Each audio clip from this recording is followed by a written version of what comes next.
sometimes they might say, show this as 1 to 1. Okay, we did that already. How did I do that already for this problem? We did the graph. And we said, okay, it passes the horizontal line test. So we know it's 1 to 1, so I can find the inverse. I'm going to follow those steps that's at the top of that page. If there's f of x, change it to y. Y equals 5x minus 7. Then what's step 2? Trade x's and y's. X equals 5y minus 7. Let's solve this for y. So add 7 to both sides. X plus 7 is 5y.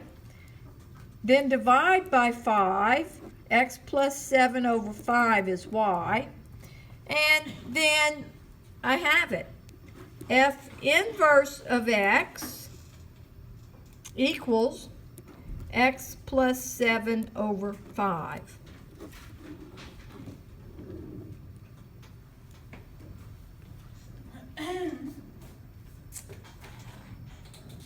This always reminds me, whenever I cover this in 2203, it reminds me of those number tricks. I think I mentioned that last time. You know, it's like, take a number, do this, do that, blah, blah, blah.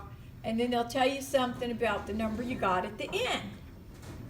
And if you set all those steps up in an equation, we could probably find out that they're probably doing something like inverse functions, or, you know, maybe you got something that wasn't the number you started with.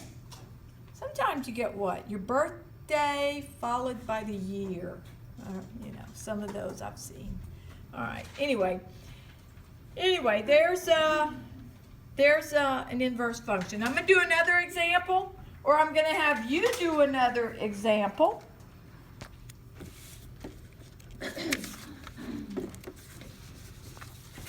There's a lot of ways you could show this next one. Here's the directions for this next one. Are the two functions, here are two functions. Determine if they're inverses of each other. So here are two functions.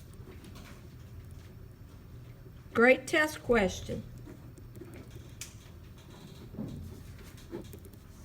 Here are two functions. Determine if they are inverses of each other. So one of them, f of x equals 6x minus 18. The other one is g of x equals x over 6.